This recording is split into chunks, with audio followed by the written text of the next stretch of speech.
meus amigos, minhas amigas que acompanham sempre aí as nossas videomensagens.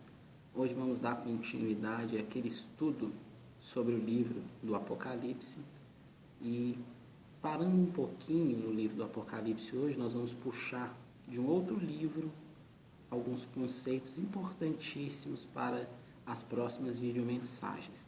Lembrando que nós paramos no 5º selo, onde nós falamos daquelas almas que estão embaixo do altar, que são as testemunhas, os mártires de Cristo, e vamos dar prosseguimento em outras videomensagens falando sobre o 6º selo e, consequentemente, o 7º selo, que o 7º selo já antecede, já precede as trombetas. Hoje, o assunto especial que eu vou falar com vocês é sobre o anticristo, a manifestação do anticristo. Por quê?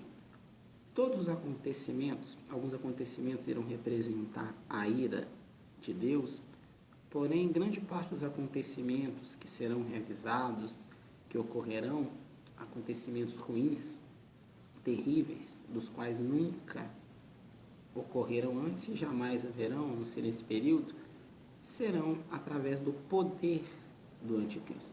Logicamente, o poder do anticristo operado por Satanás. Lógico, né, que com permissão também do próprio Deus. O que eu separei para vocês hoje é para a gente entender um pouco essa manifestação do anticristo. O que é importante a gente ressaltar? Nas primeiras videomensagens eu falei um pouco sobre o que vai acontecer antes dessas manifestações, desses acontecimentos ruins gerados através da abertura dos selos. O que vai acontecer antes disso é o arrebatamento. Só que depois do arrebatamento vai vir essas manifestações, todas elas seguidas do poder do anticristo. Por isso que é importante a gente entender quem é o anticristo, como ele vai se manifestar e quando que o anticristo vai se manifestar. A palavra que eu separei para a gente hoje, para a gente estudar e meditar um pouquinho, está lá na 2ª carta de Paulo aos cristãos que estão na igreja de Tessalônica, ou seja, a 2ª carta de Paulo aos Tessalonicenses, no seu capítulo 2, versículos 3 e 4. Versículo 1, assim como o 2, vai falar um pouquinho sobre o questionamento que os cristãos faziam quanto a Paulo da volta do Senhor Jesus. Eu separei o versículo-chave entre os 4 primeiros, que é o versículo 2, que é o versículo 3, que fala o seguinte: ninguém de modo algum vos engane, porque isto não sucederá sem que venha primeiro a apostasia, e seja revelado o homem do pecado, o filho da perdição, aquele que se opõe e se levanta contra tudo o que se chama Deus, ou é objeto de adoração, de sorte que se assenta no santuário de Deus, apresentando-se como Deus. Eu li aí em sequência, né, tanto o versículo 3, assim como o versículo 4 desse capítulo 2, da 2ª carta de Paulo aos cristãos lá de Tessalônica. O que é importante a gente destacar? O anticristo, que é chamado aqui nessa carta de Paulo aos cristãos de Tessalônica de filho da perdição, vocês vão observar no livro de Daniel, que ele vai ser chamado também de chifre pequeno, no próprio livro de Tessalonicenses, ele vai ter outras denominações. Veja que aqui fala aquele que se opõe a Cristo. Se você for pegar a tradução mais ao pé da letra do termo anticristo, vai ser justamente aquele que se opõe a Cristo, aquele que é contra a Cristo.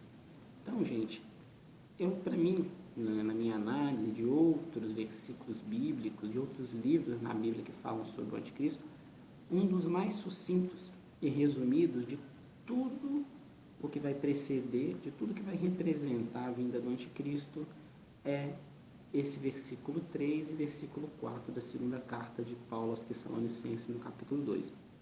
Por quê? Veja um dado importante. Ele vai ser contra tudo aquilo que se chama Deus. Ele não vai ser contra simplesmente a Deus. Então, muita gente fala, o anticristo, quando ele vier, ele vai ser um líder religioso. Para ser um líder religioso, o termo religião já é a crença em algo transcendental. O que é esse algo transcendental? É um Deus, ou em deuses. Ele não vai ser contra simplesmente o Deus da crença cristã. Ele vai ser contra todo e qualquer tipo de Deus. Logo, não tem possibilidade alguma desse anticristo ser realmente um líder religioso, a não ser que venha se criar algo que se assemelha à religião, mas que na prática não tenha nenhuma veneração, nenhuma adoração a algum tipo de divindade. Nesse caso, seria sim possível que ele fosse um líder religioso. Porém, é mais provável, não só por causa do que é dito em Apocalipse, assim como pelo que é dito em Daniel, pelo que é dito lá em Zacarias, pelo que é dito na própria carta de Paulo aos Tessalonicenses, que esse ser o anticristo, que ele venha a ser um líder político. Por que um líder político? Nós vamos estudar em outras videoaulas sobre a manifestação do falso profeta. O falso profeta, sim, já é caracterizado como um líder religioso, um grande líder religioso do engano. Então vamos voltar, eu vou destacar algo importante no finalzinho desse versículo 4, que diz o seguinte: de sorte que se assenta no santuário de Deus, apresentando-se como Deus. Aí muita gente, porque existem inclusive profecias falando do templo de Deus que será levantado no fim dos tempos, muita gente acredita e determina que esse templo de Deus será o terceiro templo. Por que o terceiro templo? Porque na prática foi levantado o templo de Salomão, no período de Salomão, que era um projeto do rei Davi, porém o rei Davi, devido ter suas mãos sujas de sangue, ele não podia, Deus não colocou nas mãos dele realizar esse projeto, a realização final, né? Porque o projeto em si foi todo de Davi. E foi passado isso para Salomão, que ergueu o templo, porém, devido à idolatria, devido tanto Salomão quanto o povo de Israel ter vivido em um caminho ruim, totalmente diferente do caminho que Davi viveu, esse templo chegou a ser destruído. Destruído de que forma?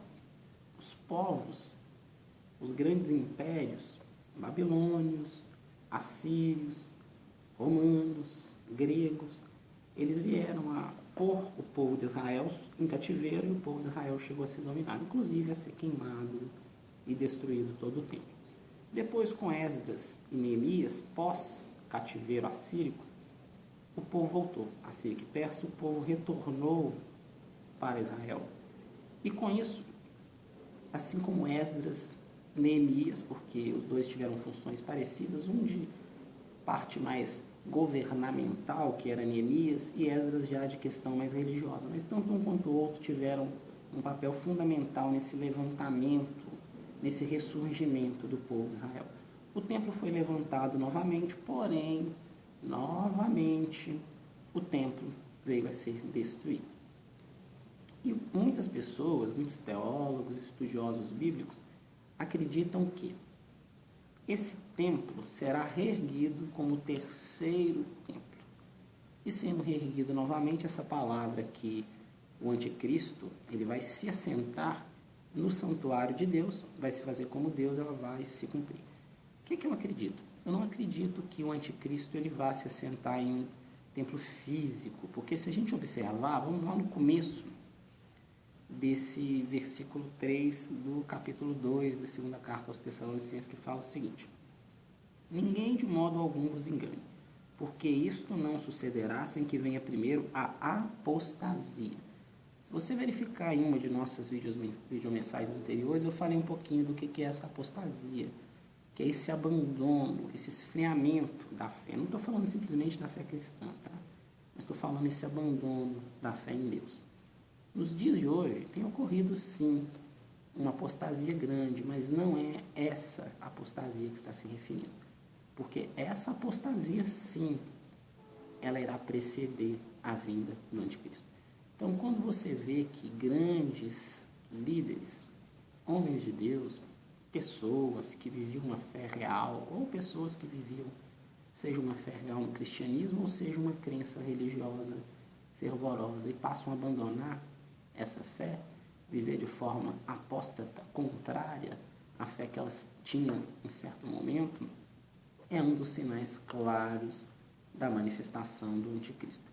Eu acredito que o assentar no templo de Deus e se fazer como Deus será justamente aí uma das consequências da apostasia. Porque a apostasia vai vir porque essas pessoas elas vão deixar de ouvir a voz de Cristo e vão passar a ouvir a voz do espírito do anticristo. Veja que o apóstolo João, ele fala que no período dele já eram muitos os anticristos. Ele estava falando do espírito do anticristo que já pairava há quase cerca de 2000 anos atrás. Imagine os dias de hoje. Imagine no final dos tempos. Imagine próximo à vinda do Senhor Jesus. Então, o que é importante, gente, para finalizar essa nossa videomensagem? A manifestação do anticristo, ela vai ocorrer somente após o arrebatamento. Se você crê, se você não crê, seria importante que você analisasse os acontecimentos. Eu vou estar falando em outras videomensagens de acontecimentos atuais que batem com os relatos bíblicos para que você venha tirar suas próprias conclusões e que cada um de nós venhamos estar atentos, porque aquele que na primeira vinda do Senhor Jesus, ou na primeira fase dessa volta do Senhor Jesus, que vai ser o arrebatamento, não subir, irá sofrer na grande tribulação. Espero que essa videomensagem tenha ajudado a cada um de vocês. Um abraço, até a próxima.